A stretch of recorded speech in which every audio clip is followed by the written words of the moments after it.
Hi there, welcome back to this channel. In this video, we are going to be talking about the electric field, following our series on electricity.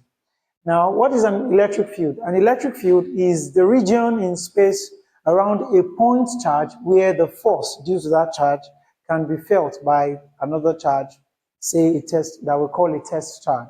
So what that means is that there is a charge that's creating an electric field around itself, and there is another charge that will be feeling the force due to that charge. So this one is going to be called the source charge, and the one that feels that force due to this charge will be called the test charge. Now, for the purpose of convenience in physics, we use positive charges for our test charge. So what that means in context of my definition is that an electric field is going to be the point, the field or region around a charge where the force, repulsive force is felt by a test charge. Does that make sense? The region around the charge where a repulsive force is felt by a test charge.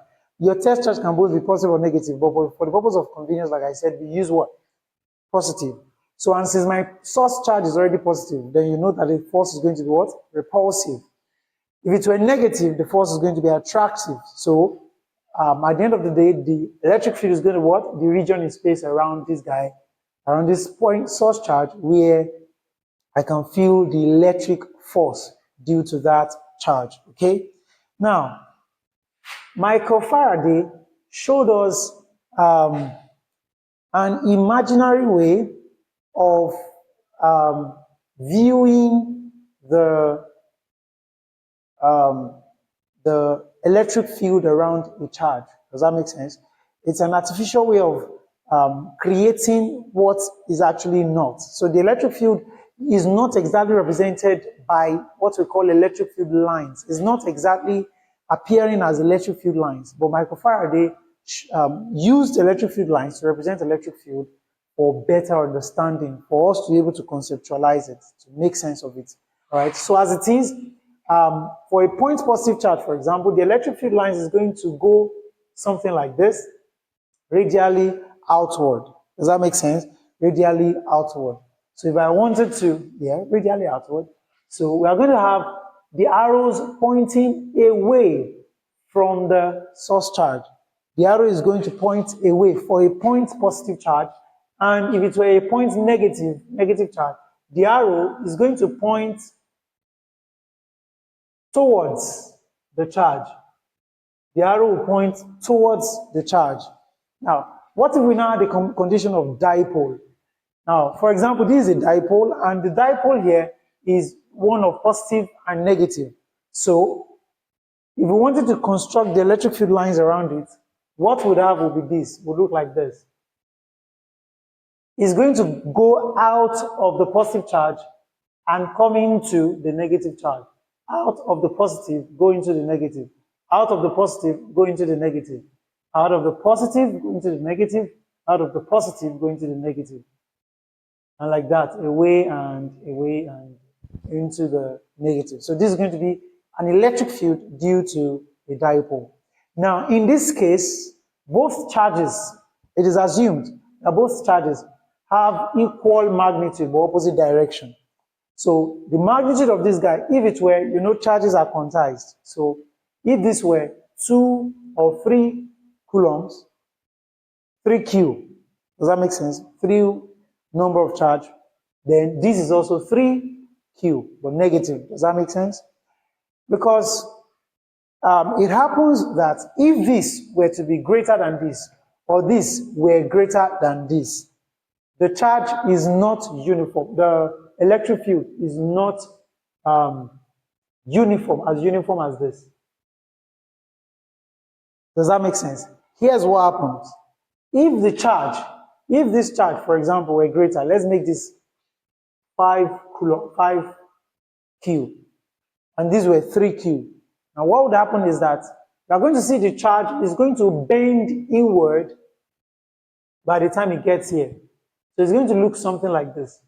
We still have our point negative charge, Okay, but the electric field is going to bend inward like this. Now, why is it going to do that? It's going to do that because there is no, the electric field will be non-uniform because the charges are not equivalent in magnitude. The charges are not equivalent in magnitude, so they are bending or concentrating towards one end than the other. The electric field lines are concentrating or bending towards one end than the other. Does that make sense? So this guy is going to feel a huge force relative to where, if it were 5Q here and 5Q here, this guy is going to feel a large amount of charge than normal. Does that make sense? So that's why you're going to have something that looks like this. If the field were, if the charges were unequal and the field will be non-uniform. All right, so that is that about the electric field in diagrammatically speaking. So let's look at the properties of the electric field. Now, one of the first properties you should know is that it always originates from a positive charge and terminates in the negative charge. So it originates from positive charge. You can see it goes out, radially outward, from positive and radially inward to negative. Now, the second one is that the tangent to the line of the force indicates the direction of the force. So what that means is that the tangent to these lines, these curves, since it's going radially, right? The tangent to that curve at each point is the direction, it indicates the direction of the force. The tangent to, the tangent to the lines indicate the direction of the force. So what that shows is that, and this is first why the electric field lines do not cross each other, because the tangents are the lines of the force. They indicate the direction of the lines of force. So the tangent at each point will not be the same. The tangent at each point will not be the same. Does that make sense? The tangent will not be the same. The tangent will not be the same, as you can already see, right? So because of that, the electric field lines will never cross each other. Do you understand? So the tangent to the line of force indicates the direction of the electric force. Okay? So the lines of force are always normal to the surface of the body at the point where they terminate or where they originate. Okay, so what that means is that one is best depicted when there is when there are parallel plates where we have positive charges and negative charges arranged on them. So if we have positive charge, positive charge, positive charge, positive, positive, negative, negative, negative, negative, negative, negative. In this case, what you see is that the electric field lines will go like this, but the first one that emanates from here is going to go radially outward because it's going in, is at the end, right? So it's going to have electric fields that will go outward and into this place radially in this way, but the rest are going to go in this direction, the rest. Does that make sense? So so you are going to see that it is normal to this surface. It's making angle 90 degrees to this surface, where they originate and where they terminate. It is actually the same thing here, because if you draw the tangent to this point, it's going to be at, if you draw the tangent to the, let's say it was a sphere, our charge was enclosed in a sphere. So the tangent to that curvature on that sphere will be exactly perpendicular to the point of origination of the line of force.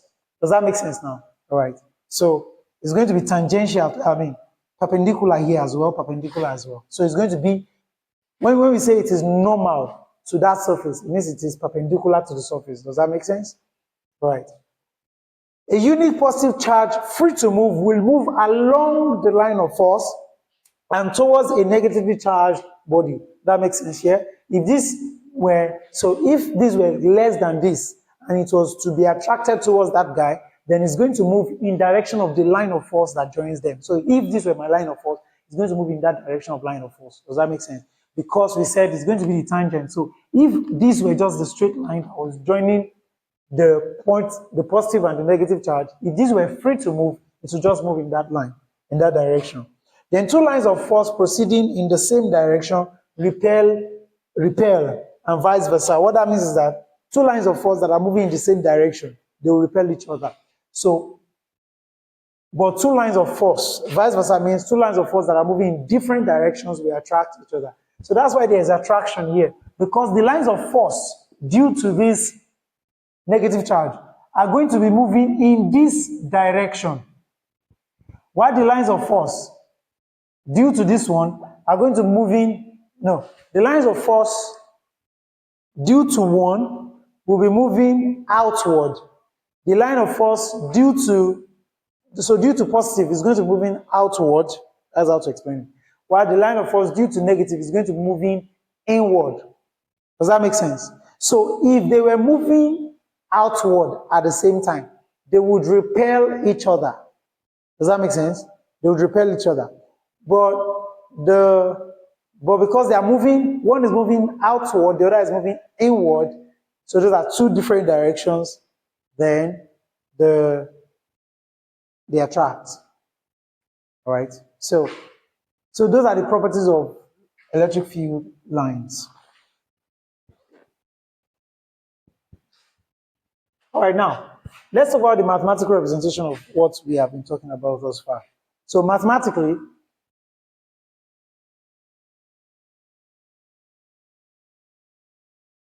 electric field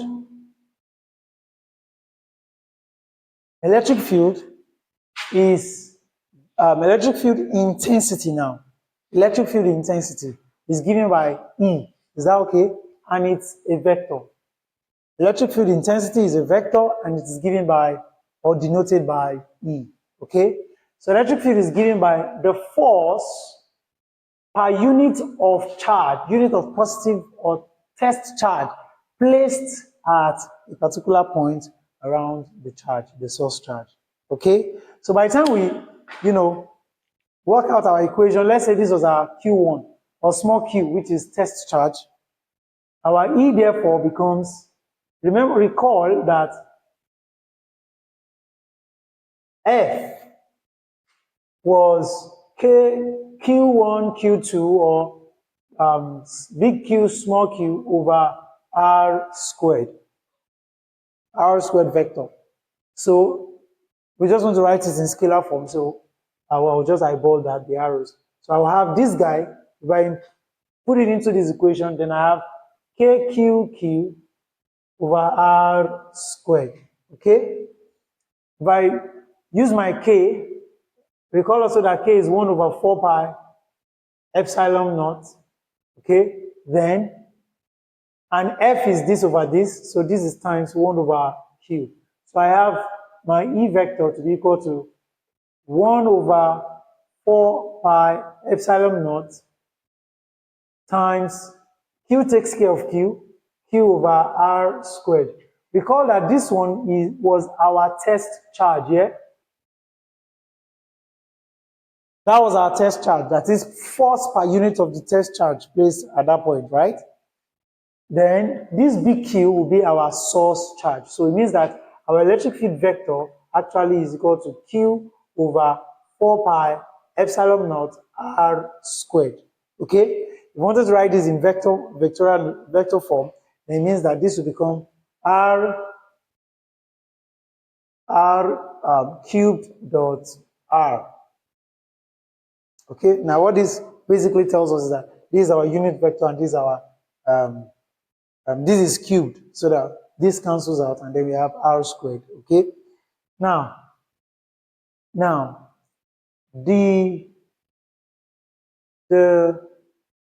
so this is for a point charge. This is the expression for a point charge. Okay, so from this equation, you can already tell that your electric field intensity depends solely on the source charge and the distance between your source charge and your test charge, okay? Or distance away from the source charge, okay? So because you can see that the position vector is there, so it shows that there is a position or a distance away from that source charge. So you see that our electric field depends on, let me put that down, that electric field intensity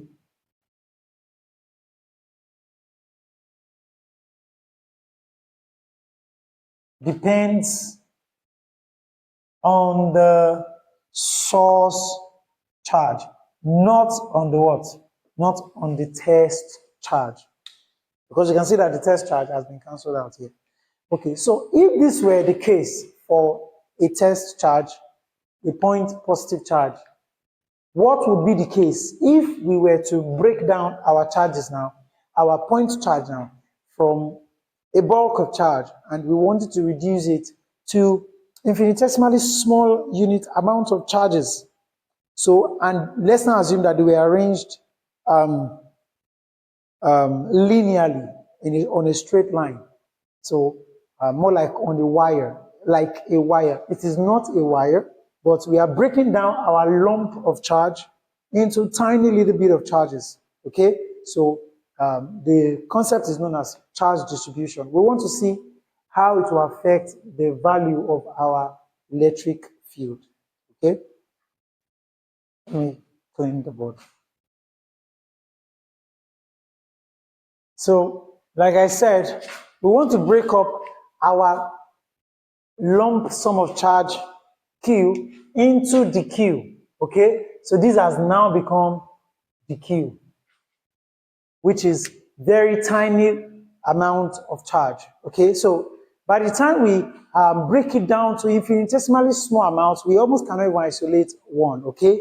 But we do know that by that equation, our dE, which will be the electric field, the tiny little bit of electric field that is contributed by that tiny little bit of charge, that tiny little bit of charge is going to be equal to dQ over 4 pi epsilon naught r cubed dot r dot r. Okay? Now, this is going to be the general expression for each of the tiny little bit of charge that we have. So if, after spreading out my charges, if I wanted to get the total amount of the total electric field due to a particular amount of charges, because I cannot isolate them one by one because they are very small, infinitesimally small, okay? Now, what I want to do is that I can only take a particular length or a particular segment of my line of charges. If I take a particular segment, let me show you that pictorially. So let's say I had let's put like a straight line here. This straight line now is imaginary, is that clear? But I'm arranging my point positive charges now. These are my positive charges. Arrange them inside that in a straight line notation. Now, in a straight line, like in a straight line, now these are dQs, very tiny little bit amount of charges, infinitesimally small, like I said. I want to depict or want to check the electric field at a point P, which is at a distance y away from our charge. And we want to pick, we're not picking this position, because if we pick this position, dE is going to be dQ over this. So now let's pick a position like, we want to pick this position here. This position around here. We want to take a segment of our straight line arrangement of the tiny little bit of charge that we have spread out, and we want to know the electric field due to this tiny little segment. So if this is a point P, this point P, the line of force that is going to join them is going to be this, right?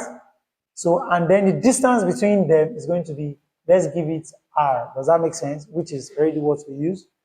So from here to here, the distance from here to here is going to be dx, a tiny little segment of our wire. Do you understand? Which have charges. Okay. Also keep in mind what is called charge density. I didn't mention that initially. Now, charge density is going to be the charge per unit length of this wire, because we cannot break it. We cannot isolate one charge because it's very small, like I said. Keep in mind that we have broken our charges into infinitesimally small charges, dq. So because of that, we can, when we want to talk about electric field due to those tiny little bit of charges, we cannot say it with respect to one charge, okay? So we are going to say it with respect to a segment of the charges that we can take, a point of that charge, our linear arrangements that we can take. So the charge density on this wire, let's assume is equal, is uniform. So that will be our charge per unit length of the wire. And let's give that lambda. So that will be lambda. Lambda is in coulomb per centimeter. Does that make sense? Okay. Now, coulomb per meter rather. Coulomb per meter, that's the unit of distance. Okay. Now, so our lambda is our charge density. So what that means is that lambda therefore will be equal to charge dq, in this case, per unit length. Our unit length here is dx. We don't know the exact length, but that segment is very tiny that we cannot even measure. So we're going to call it dx. Okay? So what that means is that our dq therefore becomes lambda dx. Does this make sense? Okay, let's call this equation 1, and let's call this equation 2. Okay?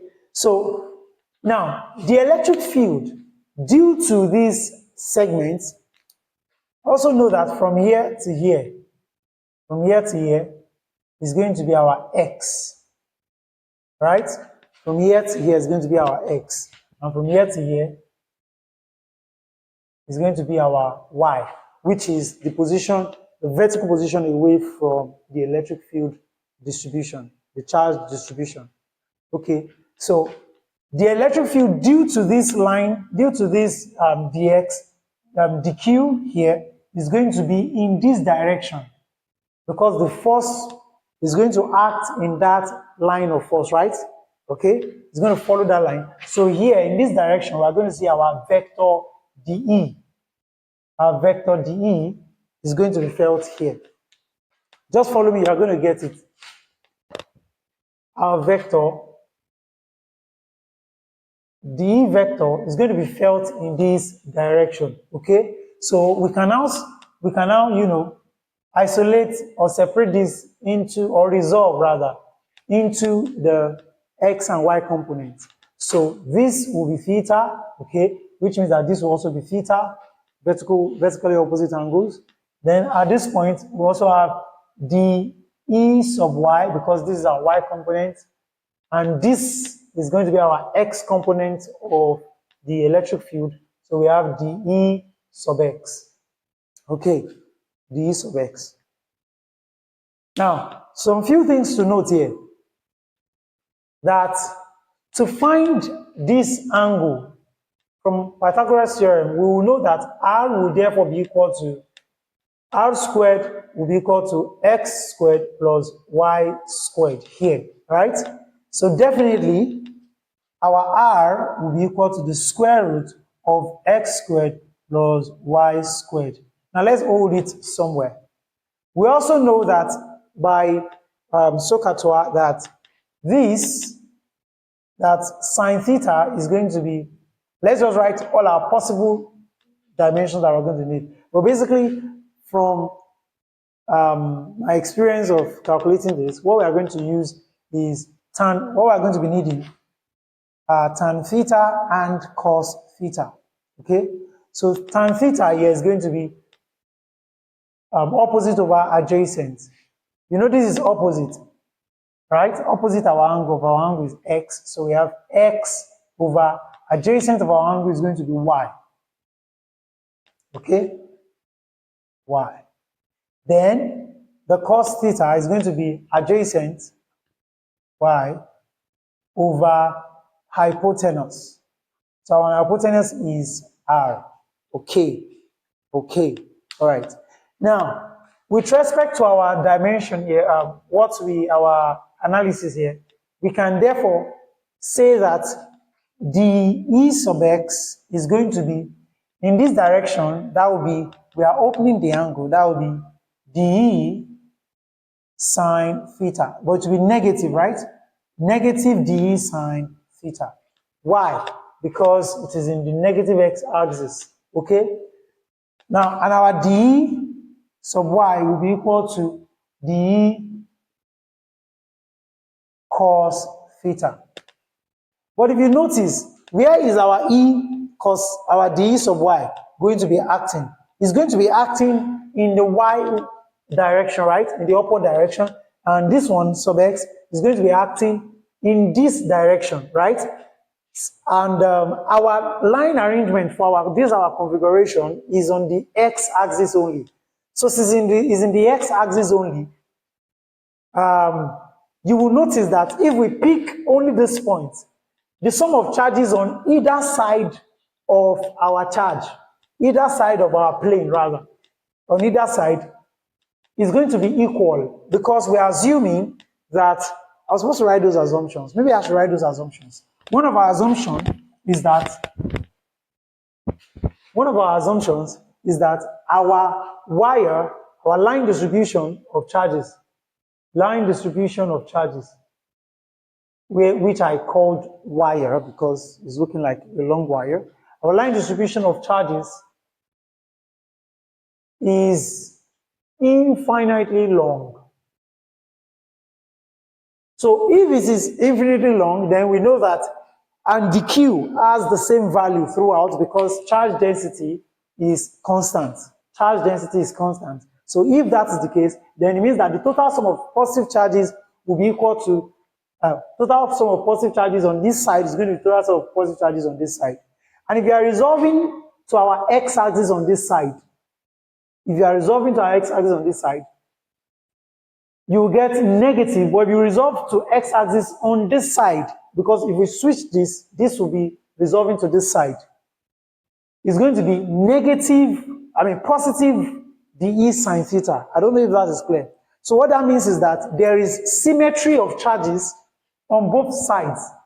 So due to symmetry of charges,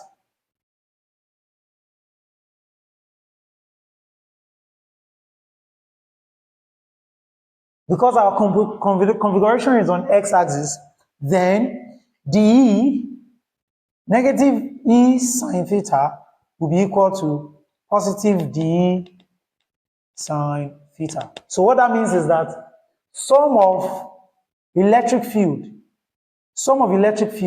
due to x-axis is going to what? E is going to be 0. Because this is going to cancel out this guy. If you don't understand what I tried to do here, you should see the video on superposition that I talked about. Because we are talking about different amount, a good number of charges here. So what I mean is that electric field due to all the charges, if they have numerous charges, electric field due to all the charges is going to be the sum of electric field, which would what? Electric field due to the first charge plus the electric field due to the second charge plus the electric field due to the third charge up to nth number of charge. So that was what I did here. So if I will take all the summation of electric field on the x-axis, they are going to cancel out because of what? Symmetry on both sides. But there is only one side of the y-axis. Does that make sense? Only one side, which is the positive y-axis, right? So it therefore means that all my charges here, all my electric field here, the sum total of my electric field here, the sum total of my electric field here is going to be E sub y. Does that make sense? And E sub y, or dE sub y rather, is going to be equal to dE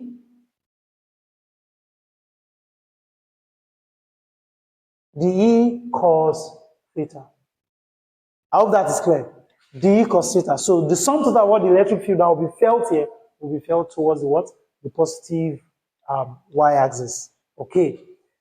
Okay. So if that is the case, then it means that the sum of electric field here will be equal to dE cos theta, and cos theta is already y over r, right? So we have that dE dot y over r. Okay? And you know that our dE is given by this, right? This is our dE, right? So if that is our dE, then we know that E will therefore be equal to, vector E will therefore be equal to dE, which is that dq over 4 pi epsilon r cubed dot, let's just put it in the scalar form, r squared dot y over r.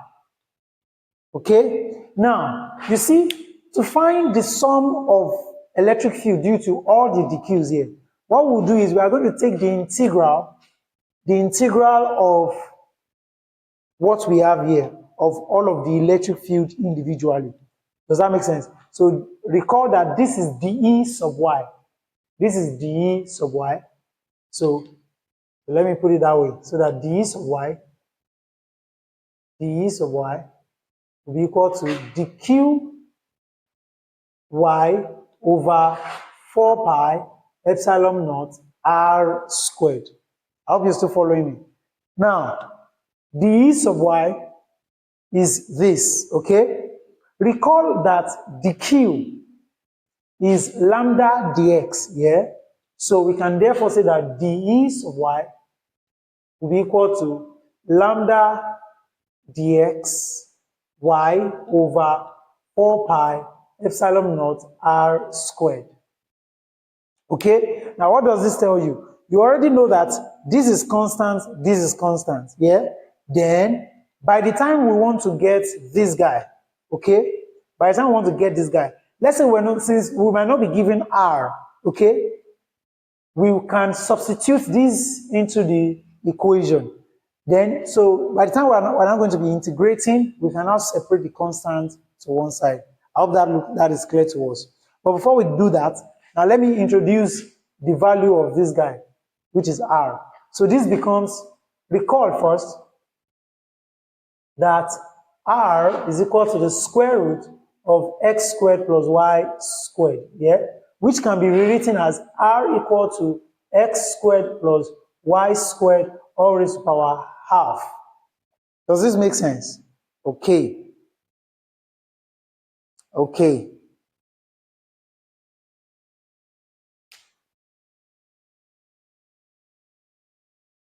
So if this be the case, then we have that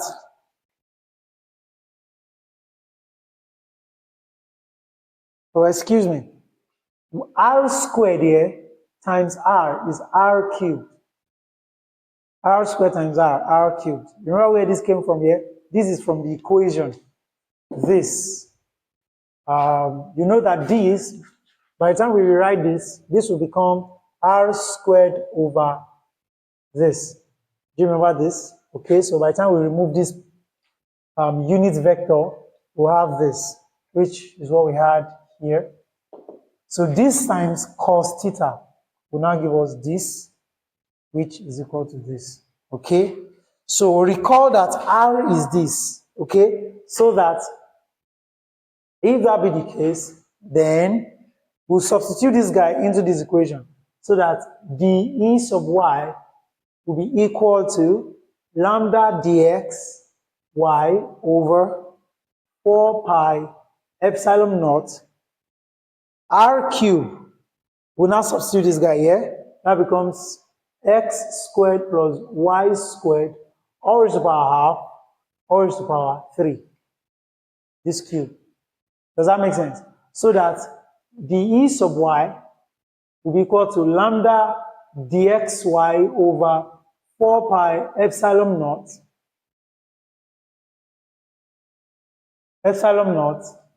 x squared plus y squared all raised to the power 3 over 2. Okay? If this be the case, then we can now integrate. Okay? How do we integrate? Let's separate our functions first, our variables first, so that we have this equal to lambda y dx over 4 pi epsilon naught, then x squared plus y squared raised to the power 3 over 2. So we can now integrate. By the time we introduce integration, then integral of dE sub y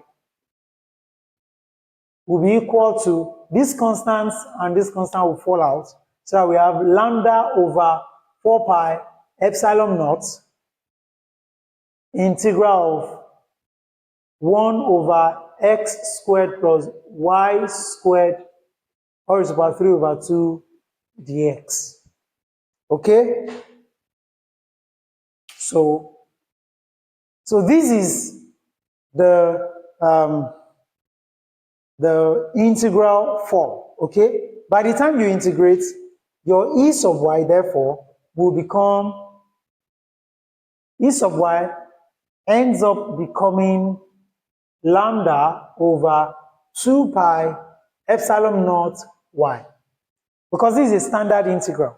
Does that make sense? So by the time you solve this, this is what you are going to end up. Okay, you know what? I'm going to prove this. Let me prove this. Let me solve this to get, let's see if we'll get this really. Okay, so remember that what we are doing is charge distribution, right? Charge distribution, line configuration now. Charge distribution, and we are talking about line configuration.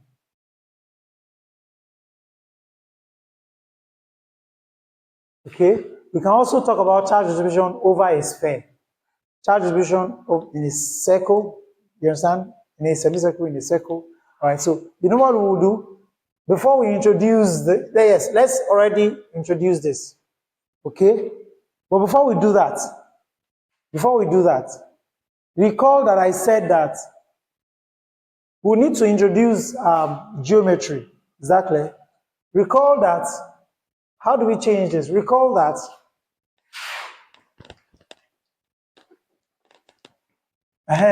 now listen to this. Recall that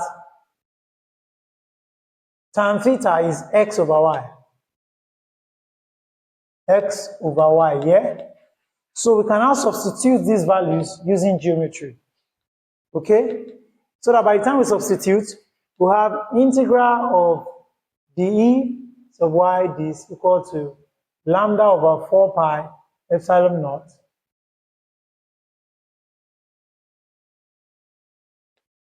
integral of,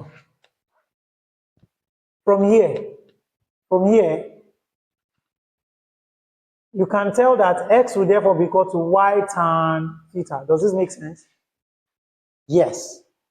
So if we take dx d theta will be equal to y, which is constant, tan theta, d tan theta dx, and d tan theta d theta is going to give us sec squared theta. Okay? So if this be the case, then dx will be equal to y sec squared theta d theta. Okay? So this is what we have. And recall that r squared is equal to x squared plus y squared. Isn't it? And x is y tan theta. So if x is y tan theta, then r squared is actually equal to y tan theta. So y tan theta all squared, which is x, will be y squared tan squared theta plus, what will y be? Let's leave y to be y squared. Okay? Let's leave y to be y squared.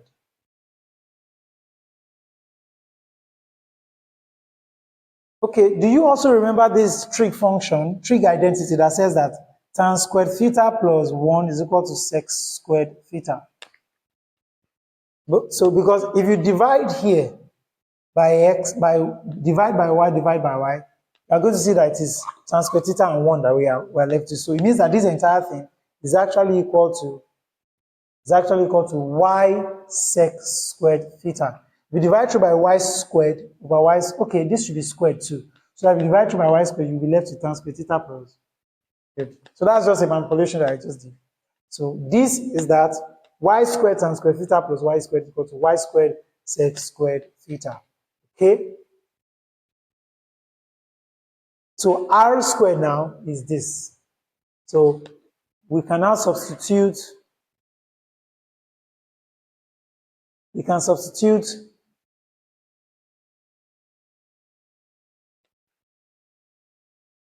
already got this to be this. Okay? So I think we are good. We are good. We can now substitute into the equation. All right? By the time we do that, then we'll have that our dE, integral of dE sub y will be equal to lambda over 4 pi epsilon naught dot integral of 1 over now here x squared plus y squared,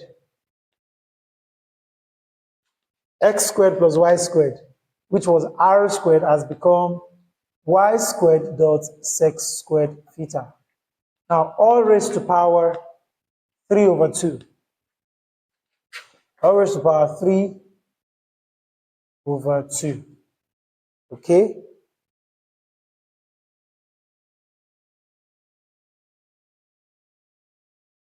All raised to power 3 over 2. No. You know that r was what gave us this. Yeah? It was r that gave us this. So r squared is actually x squared plus y squared. So if that is the case, then and r squared was what we substituted here, right? So it means that this root should leave. Does that make sense? This root should leave because that will be the value of r, not the value of r squared. The value of r squared is x squared plus y squared, which was what we rightly substituted here. So that 3 over 2, the half came from root, right? Which is square root of this, right? Which is for r. But we are substituting for r squared, so which means this root should go. Okay. I hope that is clear to us. So then we have this raised to power 3. And if this, okay, then dot dx, okay? And we've gotten a value for dx, an expression for dx. So dot y sec squared theta d theta. So that we have integral of dE sub y equal to lambda over 4 pi epsilon naught integral of y sec squared theta d theta over y squared sec squared theta all raised to power 3. Sec squared theta d theta. Okay, so from here we can therefore say that integral of dE sub y equal to lambda 4 pi epsilon naught integral of y sec squared theta over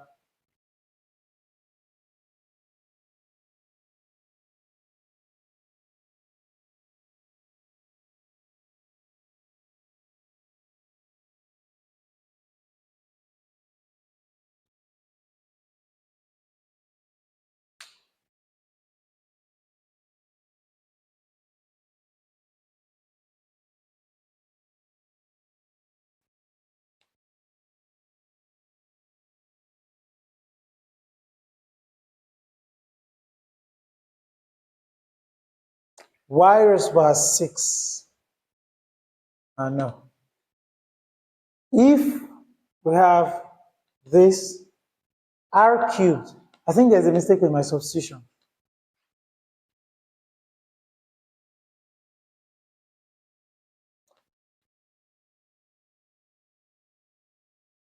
This substitution is for r squared, right? So if we are substituted from here, if we had substituted from here, then we have that the q, which is now lambda dx over 4 pi epsilon naught r squared, which will be this. Let me take that again. Let me take this part again.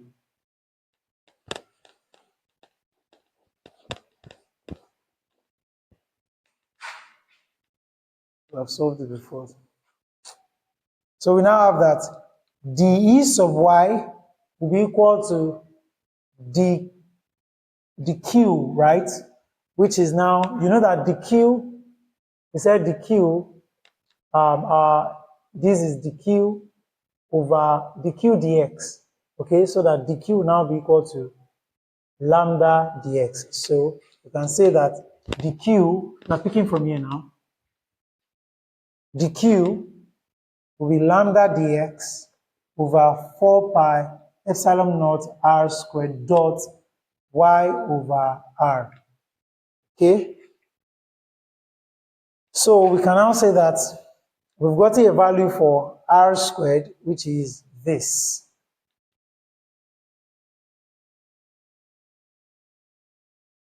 Which is that.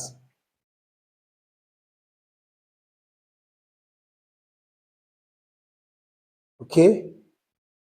So we can say that d e sub y equal to lambda dx. Okay, we now introduce our integration. No, let's not introduce integration yet.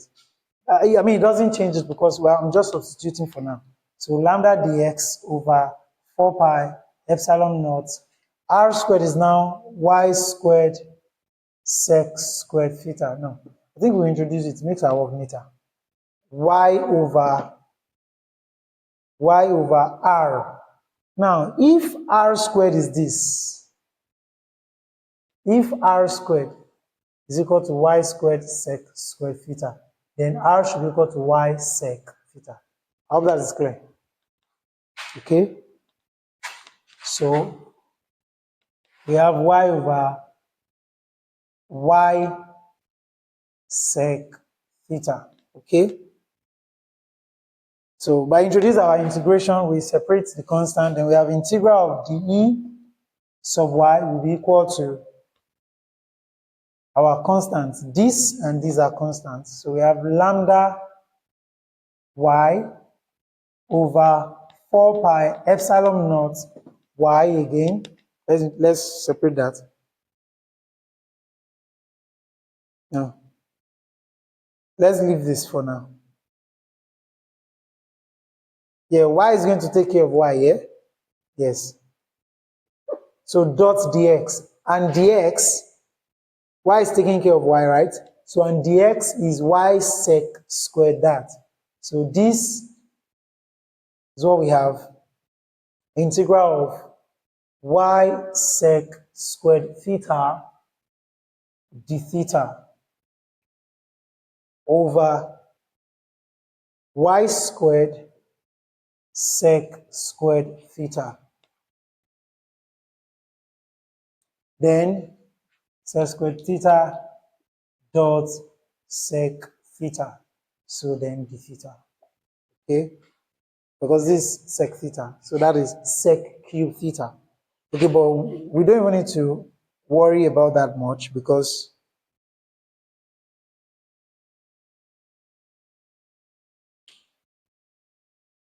this has taken care of this. And dx is y sec squared theta. Okay? So, y takes care of y, of 1y, right? And sec squared theta takes care of sec squared theta.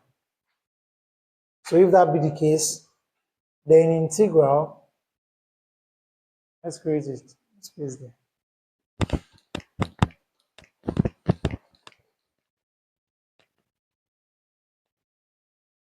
Then integral of e sub y will be equal to lambda 4 pi epsilon naught times integral of